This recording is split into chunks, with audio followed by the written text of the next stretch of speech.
दोस्तों आप सब अपने बचपन के दिनों को भूले नहीं होंगे जब आपके छोटी छोटी गलतियां होने पर आपके माता पिता, आपके पेरेंट्स, आपके गार्जियन आपके गालों पर जोर का तमाचा लगाते थे एवं आप नाराज हो जाया करते थे एवं वापस वो आपको बहलाने के लिए, फुसलाने के लिए, आपको प्यार करने के लिए आपको वो टॉफ़ी, डेयरी मिल्क जैसी चीज़ें आपको देते थे और उससे आप तुरंत खुश भी हो जाया करते थे। आप खिलखिलाकर मिल जाते थे, एक दूसरे से घुल मिल जाते थे। दोस्तों आज मैं इसका एग्जाम्पल इसलिए ले रहा हूँ तो ठीक ऐसी ही कहानी जो है वो शॉक थेरेपी के साथ हमें देखने को मिलती है। कैसे आपको एक थप्पड़ के रूप में पहले जोर का शॉक दिया जाता है एवं उसके बाद आपको टॉफ़ी, बिस्किट या जो भी ऐसी चीज़ें से आपको एक थेरेपी, आपको फुसलाने की कोशिश की जाती है। तो ठीक ऐसी ही स्टोरी हुई थी after the end of the USSR या डिक्लाइन ऑफ द यूएसएसआर। दोस्तों एक तरफ अमेरिका वो जी जान से पूरी कोशिश करके ये चाहता था कि यूएसएसआर जो है वो खत्म हो जाए, वो नष्ट हो जाए, और जब यूएसएसआर का विघटन हो जाता है तो उस यूएसएसआर को फिर से बहलाने के लिए, फुसलाने के लिए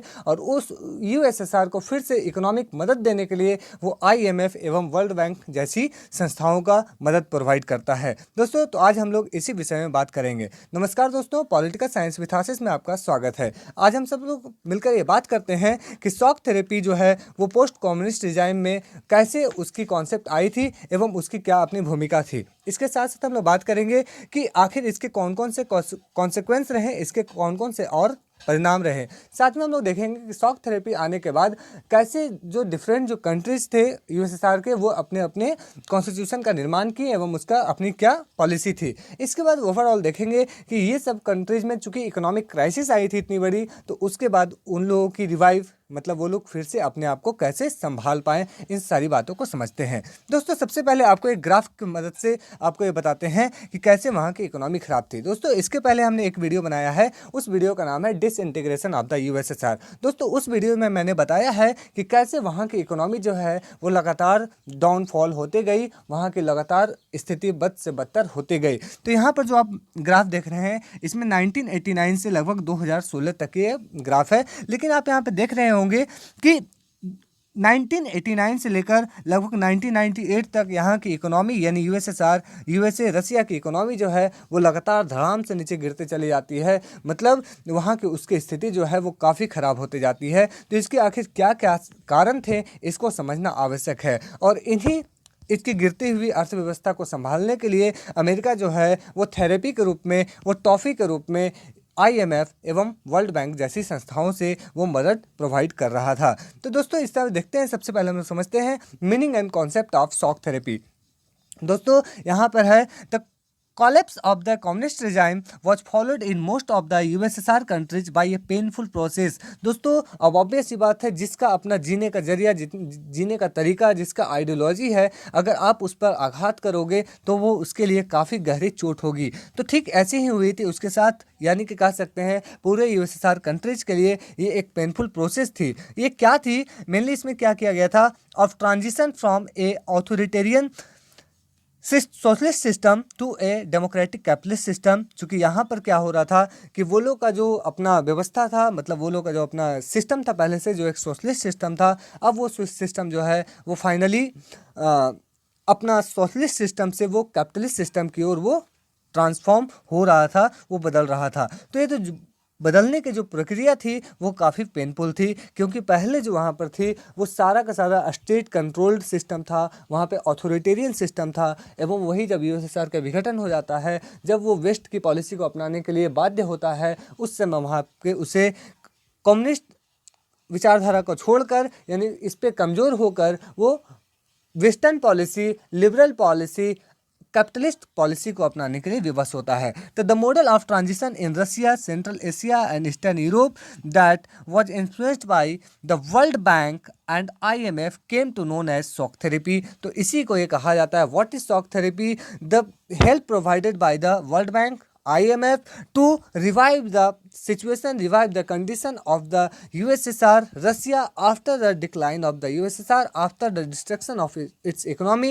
This policy is known as shock therapy. इसके बाद है, although the effect of shock therapy varied in intensity and speed amongst the former second world countries, यानी second world countries है, उनमें ये सारे कंट्रीज में एक जैसा इंटेंसिटी नहीं देखने को मिलता है। मतलब किसी पे बहुत ज़्यादा भयानक असर होता है इसका, ये ट्रांसफॉर्मेशन का, तो किसी के ऊपर ये ट्रांसफॉर्मेशन की जो इंटेंसिटी है, जो प्रभाव है, वो कम पड़ता है। लेकिन सबकी जो पॉलिसी होती है, सबकी जो एम होती है कैपिटलिस्ट इकोनॉमी को अपनाने का, लिबरलाइजेशन की इकोनॉमी को अपनाने का, प्राइवेटाइजेशन की इकोनॉमी को अपनाने का, ये सबके लिए एक जैसा होता है। दोस्तों यहाँ पर आप एक कार्टून देख रहे होंगे। इस कार्टून क्या है कि जब यूएसएसआर का विघटन हो जाता है उसके बाद वहाँ की सोशल स्टेटस क्या हो जाती है, कैसी परिस्थितियाँ हो जाती है। दोस्तों यहाँ पर एक तरफ देख रहे होंगे लिखा हुआ है होमलेस पीपल।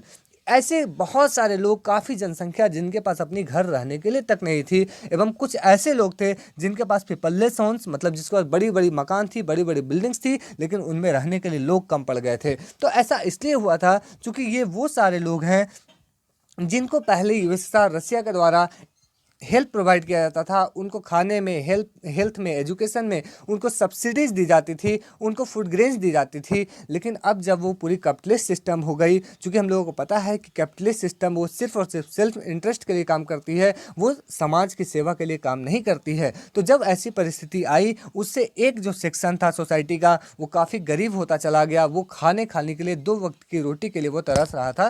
कहाँ यूएसएसआर रसिया में उनके पास रहने के लिए घर तो दूर की बात थी। एवं कुछ ऐसे लोग थे जो वहाँ की सारी फैक्ट्रीज को, सारी चीज़ों को खरीद लिए थे। तो वो जो लोग थे उनके पास घरें तो बड़ी बड़ी थी, लेकिन उनके पास रहने वाले लोग कम थे, यानी उनकी संख्या कम थी। तो इस माध्यम से हम बताना ये चाह रहे हैं कि ओवरऑल जो वहाँ पर जो एक गैप था between the rich and the poor, वो काफ़ी ब्रॉडन हो गया था, वो काफ़ी बढ़ गया था। अब हम देखते हैं कि शॉक थेरेपी के माध्यम से mainly IMF, international monetary fund और वर्ल्ड बैंक द्वारा क्या है, इससे मदद प्रोवाइड किया जा रहा था उस समय दोस्तों यूएसएसआर रसिया को। तो इसके बाद देखते हैं what happens after the shock therapy. तो शॉक थेरेपी के बाद जो है वो आखिर वहाँ की सिचुएशन क्या होती है, देखने को मिलता है। Each of the communist countries were required to make a total shift of capitalist economy. Total shift to a capitalist economy, यानी कि उन्हें अपनी सोशलिस्ट की पॉलिसी, अपनी कम्युनिस्ट की पॉलिसी को छोड़कर इगलिटेरियन समाज के एस्टेब्लिश करने की जो पॉलिसी थी उसे छोड़कर वो वापस से कैपिटलिस्ट सिस्टम में उनको बाध्य होकर घुसना पड़ता है। Which meant rooting out complete any structure evolve during the Soviet Union. इसका मतलब ये है कि अगर सोवियत यूनियन के टाइम में कोई भी पॉलिसी, कोई भी उनकी स्ट्रक्चर थी, बेसिक स्ट्रक्चर थी, उन्हें वो सारी स्ट्रक्चर को छोड़ने के लिए बाध्य होना पड़ा था, ना चाहते हुए भी। अब है इसके बाद privatisation of state asset and structure of corporate were brought in. मतलब अब वहाँ की पॉलिसी क्या आई थी, वहाँ पे प्राइवेटाइजेशन जो है, यानी जो स्टेट एसेट था, जो पूरी स्टेट की जो स्टेट की जो सारी संपत्ति थी, अब उसे प्राइवेट, निजी लोगों के हाथों में बेची जानी शुरू हो गई थी। और structure of corporate where about in, मतलब जो भी कॉर्पोरेट था, मतलब जिससे सब्सिडीज प्रोवाइड की जाती थी, वो सारी की सारी अब प्राइवेटाइज होना वहाँ पर शुरू हो गई थी। इसके बाद क्या है, जो कलेक्टिव फार्मिंग थी। कलेक्टिव फार्मिंग का मतलब यह है कि वहाँ पर जो भी अनाज होता था उस पर सरकार का अपना आधिपत्य होता था और सरकार जिसको जितना ज़रूरत है उसके अकॉर्डिंग वो बांटती थी। तो अब ये सारी चीज़ें, जो कलेक्टिव फार्मिंग की जो कॉन्सेप्ट थी, वो भी अब रिप्लेस कर दिया गया था किससे, प्राइवेट फार्मिंग से। और इससे देखते हैं कि वहाँ पे कैपिटलिज्म, इंडस्ट्रियलिज्म, हर चीज़ में वहाँ पर क्या है, हर चीज़ में वहाँ पर प्राइवेटाइजेशन की गई थी। इसके बाद देखते हैं sudden switch to free trade and foreign direct investment, it was is success considered as essential. मतलब हम देखने को मिलता है वहाँ पर कि वहाँ पर ओवरऑल क्या हुआ था कि पहले वो फ्री ट्रेड का कॉन्सेप्ट वहाँ पर नहीं था। वहाँ पर वो जो मार्केट था वो पूरे वर्ल्ड के लिए खुला हुआ नहीं था। अब अचानक से उसे पूरे वर्ल्ड के लिए फ्री ट्रेड मार्केट के लिए खोल दिया जाता है। वहाँ पे फॉरेन डायरेक्ट इन्वेस्टमेंट जैसी चीज़ें ली जाती है, जैसा कि हम लोग इसको इसेंशियल कंसिडर करते हैं लिबरलाइजेशन में और प्राइवेटाइजेशन में, जैसा अमेरिका का पॉलिसी है। तो इस तरह की जो चीज़ें थी वो अचानक से अपनाने पर, जैसे कि हम लोग बोल सकते हैं कि कोई भी कंट्रीज अगर पहले से जो नियम था वह चली आ रही है जिस रास्ते पे, अचानक से वो अपना अगर पूरी रास्ता चेंज कर लेगी तो या तो वो पूरी तरह नष्ट हो जाएगी या लड़खड़ा कर गिर जाएगी। तो ठीक ऐसी ही कहानी जो है वो यूएसएसआर रसिया के साथ हुई थी दोस्तों। इसके बाद क्या है, this also caused break down of existing trade alliance. जो यूएसएसआर के बीच के कंट्रीज के जो अपने ट्रेड अलायंस चलते थे, व्यापारिक समझौता जो चलता था, वो भी काफ़ी तरह से नष्ट हो गया था। इसके बाद क्या देखने को मिलता है, now it directly linked and adopted the policy of the west. अब इसे क्या है कि वेस्ट की पॉलिसी अपनाने के लिए बाध्य होना पड़ा था। Now the western capitalist state now become the leader and started to guide the control of the reign through various agencies and organisation. यानी कहने का मतलब ये है कि इनसे पहले जो सारे कंट्रीज वर्ल्ड के जो कैपिटलिस्ट थे, यानी कि जैसे हम लोग देखते हैं ब्रिटेन है, फ्रांस है, उधर में अमेरिका है, वो सारे कंट्रीज एवं उनके अपने ऑर्गेनाइजेशन जो है वो इन सब के मालिक बन बैठे एवं इन सब को लीड करने लगे थे। ऐसा मानो वो बहुत बड़े महारत हासिल किए हुए हैं। तो ये सारी जो पॉलिसीज थी उसी को हम लोग शॉक थेरेपी के नाम से जानते हैं। और मेनली ये सारी जो चीज़ें थे जो अचानक से चेंज हुआ था, उसे जो है वो एक बुरी तरह से वहाँ पर देखी गई, जिसका एक बुरा असर जो है वो यूएसएसआर की इकोनॉमी पे, यूएसएसआर की पॉलिसी पे पड़ा।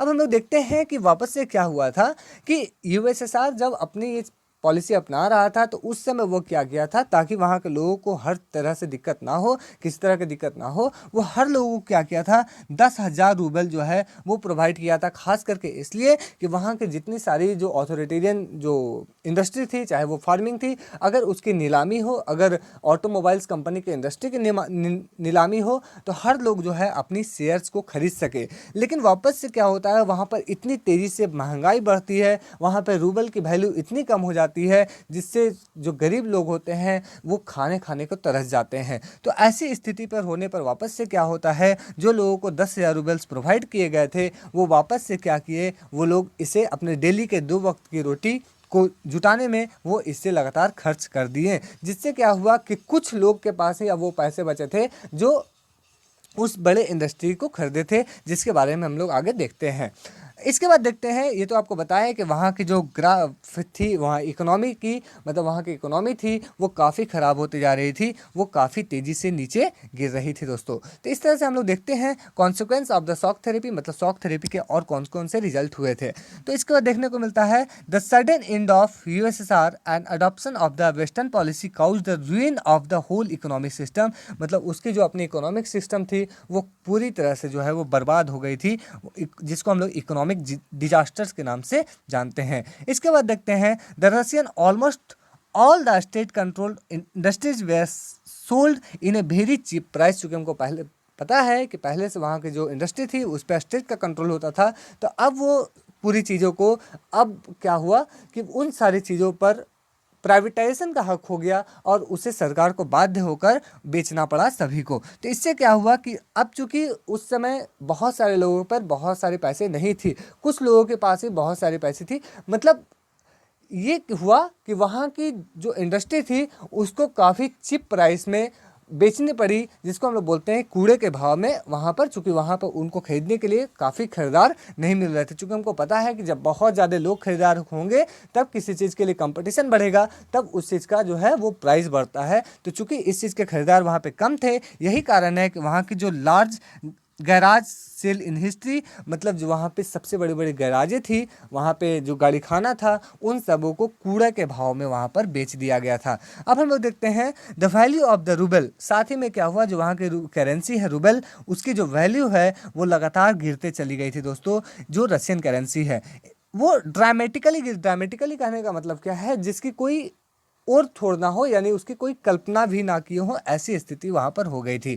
इसके साथ साथ क्या है कि वहाँ की जो इन्फ्लेशन थी, मतलब वहाँ पे जो महंगाई थी वो भी काफ़ी तेज़ी से बढ़ रही थी। जिससे क्या हुआ, लोग के पास जो भी अपने सेविंग्स थे, जिसका मैंने 10,000 रूबल्स के बारे में बताया, वो काफ़ी तेज़ी से लोगों के पास क्या हुआ, ख़त्म होता चला गया। और साथ ही में हम देखते हैं कि वहाँ की जो जीडीपी है, ग्रॉस डोमेस्टिक प्रोडक्ट, वो लगभग 1999 तक लगातार नीचे गिरती गई। इसके बाद देखने को मिलता है collective farm system go disintegrated, living people without food security. मतलब अब देखने को मिलता है जो लोग, जो तबका समाज का जो पहले सरकार के भरोसे जीता था, सरकार के द्वारा दी गई सब्सिडीज के भरोसे जीता था, वो सब्सिडीज पे डिपेंड होता था, चाहे वो एजुकेशन हो, चाहे हेल्थ हो, ये सब चीज़ों पे। तो अब जब प्राइवेटाइजेशन हो गया तब वो लोग को ना तो फूड मिलता था, ना तो एजुकेशन मिलता था, ना तो सरकार से कोई हेल्प मिलता था। अब सारी चीज़ें जो है वो प्राइवेटाइज हो गई थी। तो ये सारी परिणाम एक भयावह परिणाम थी वहाँ पर जो निकल कर सामने आई। इसके साथ साथ क्या है, the old system of welfare state, इस तरह से जो वहाँ पे वेलफेयर स्टेट का जो कॉन्सेप्ट था, एगलिटेरियन सोसाइटी के एस्टेब्लिश करने की जो कोशिश थी, वो पूरी तरह से नाकाम हो गई। जिससे क्या हुआ, सब्सिडी जो है वो विड्रॉन कर लिया गया, वो वापस से ले लिया गया, जिससे वहाँ की पॉपुलेशन जो है वो काफ़ी सारा पॉपुलेशन पॉवर्टी में गरीबी में चली गई, गरीबी एरिया में चली गई। इस तरह से देखते हैं द करप्शन ऑल्सो स्टार्टेड, मतलब उस समय जो है चूँकि वहाँ पर क्राइसिस थी, खाने के लिए महामारी थी, तो ऐसे समय में लोग करप्शन को बहुत ज़्यादा ये करते हैं, तो उस समय वहाँ पे करप्शन भी काफ़ी तेज़ी से बढ़ रही थी। इसके साथ साथ हम देखते हैं कि वहाँ की जो रिच और पुअर के बीच में जो डिफरेंस है यानी डिस्पैरिटीज इन सोसाइटी, वो भी काफ़ी तेज़ी से बढ़ रही थी। वहाँ पे लोग जो थे वो खाने खाने को तरस रहे थे, जबकि एक ऐसे लोग थे जिनके पास सिर्फ खाना ही खाना था, उनके पास खाने के लिए समय कम पड़ रहा था, ऐसा आप समझ सकते हैं। तो अब हम लोग देखते हैं कॉन्स्टिट्यूशनल प्रोसेस, मतलब वहाँ की जो कॉन्स्टिट्यूशन थे उनमें कैसे चेंज हुए। दोस्तों हम लोग को पता है कि कोई भी काम अगर ऐसा कहा जाता है कि कोई भी काम अगर आप हड़बड़ी में करते हैं तो उसका रिजल्ट हमेशा गड़बड़ ही होता है, यानी हड़बड़ी का काम गड़बड़ी होता है। तो हम देखते हैं कि वहाँ पे जो भी यूएसएसआर की जितने भी कंट्रीज थी उन सबों में जो भी कॉन्स्टिट्यूशन बनाई गई थी वो काफ़ी हड़बड़ी में बनाई गई थी, काफ़ी जल्दबाजी में बनाई गई थी, जिससे काफ़ी इंपॉर्टेंट चीज़ें छूट गई, एवं ये कह सकते हैं वहाँ पे कॉन्स्टिट्यूशनलिज्म की जो विकास होनी चाहिए थी वो नहीं हो पाई। यही कारण है कि अगर हम रूस की बात करें तो वहाँ के जो प्रेसिडेंट हैं जिनके पास एग्जीक्यूटिव पावर होता है, उनके पास पावर जो है वहाँ की पार्लियामेंट की तुलना में उनके पास ज़्यादा पावर मिल जाती है। जैसा कि अभी हम देखते हैं कि प्रेसिडेंट पुतिन जो है वो ऐसा अभी वर्तमान में कानून बना दिए हैं कि वो लगभग 2036 तक वहाँ के राष्ट्रपति बनकर बने रह सकते हैं। तो अब देखते हैं हम लोग इसके बाद क्या हुआ था। Some of the Asian countries president emerge as authoritarian, साथ ही में जो एशियन कंट्रीज थे, सेंट्रल एशियन कंट्रीज जिसमें तजाकिस्तान, कजाकिस्तान, तुर्कमेनिस्तान इत्यादि जैसे देश हैं, उनमें मेनली क्या है ऑथोरिटेरियन रिजाइम शासन आ गई थी, जहाँ पर लोग जो है खास करके उज्बेकिस्तान और तुर्कमेनिस्तान में क्या हुआ था, खुद के वहाँ के जो लीडर्स थे वो लगभग 10 साल और 20 साल के लिए मतलब वहाँ पर अपने गद्दी पर बैठ गए थे, ऐसी वो व्यवस्था बना दिए थे। साथ ही में अगर उन्हें कोई वहाँ अपोज करने वाला अपोजिशन निकल कर सामने आता है या कोई उनके मत से सहमत नहीं होता है, वो ऐसी चीज़ों का तुरंत खात्मा कर दिया करते थे, मतलब वो पूरी तरह से ऑथोरिटेरियन रिजाइम वहाँ पर शासन स्थापित हो गई थी। साथ ही में हम लोग देखते हैं जुडिशियल इंडिपेंडेंस। दोस्तों हम लोग देखते हैं कि कोई भी देश हो उसमें एक इंडिपेंडेंट जुडिशरी का होना बहुत आवश्यक होता है, क्योंकि वहाँ पे इंडिपेंडेंट जुडिशरी बहुत सारे देशों में, इन सारे देशों में इंडिपेंडेंट जुडिशरी स्थापित नहीं हो पाए थे, जिसका वजह देखने को मिलता है जो जुडिशियल इंडिपेंडेंस की जो कल्चर है वो ये सब देशों में एस्टेब्लिश नहीं हो पाई थी, एक स्वतंत्र न्यायपालिका की एस्टेब्लिशमेंट नहीं हो पाई थी। अब हम देखते हैं रिवाइविंग ऑफ द इकोनॉमी, जो हमारा आज का लास्ट पॉइंट है। दोस्तों रिवाइविंग ऑफ द इकोनॉमी यानी कि वहाँ की इकोनॉमी कैसे पुनः जो है वो संभलती है।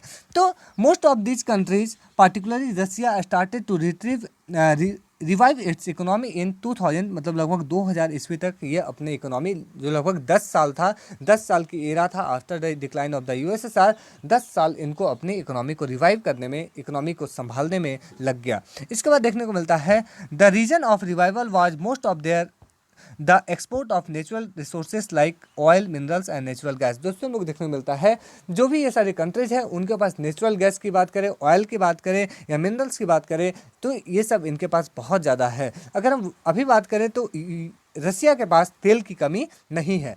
तो ये सारे देश जो है जो ये सारी रिसोर्सेज का यूज करके अपनी इकोनॉमी को फिर से रिवाइव करने की पूर्णतः कोशिश की और सफल भी हुए किसी हद तक। अब देखने को मिलता है रसिया, अजरबैजान, तुर्कमेनिस्तान, उज्बेकिस्तान, कजाकिस्तान आज मेजर ऑयल प्रोड्यूसिंग कंट्रीज, मतलब ये सारे जो कंट्रीज हैं उनके पास तेल की कमी नहीं है, उनके पास काफ़ी सारा तेल है। अब देखने को मिलता है other gains their economic because of oil pipelines. दोस्तों जिन देशों के पास तेल तो नहीं है लेकिन उनके पास ज़मीन है, चूँकि हम ऑयल पाइपलाइंस को कंसेप्ट जब भी देखते हैं, चूँकि विदेश से तेल अब जब अपने देश में लाया जाता है तो ऑयल पाइपलाइंस की मदद से लिया जाता है। उससे ये होता है कि हमें कई देश के बीच से होकर अपनी पाइपलाइन को गुजारनी पड़ती है।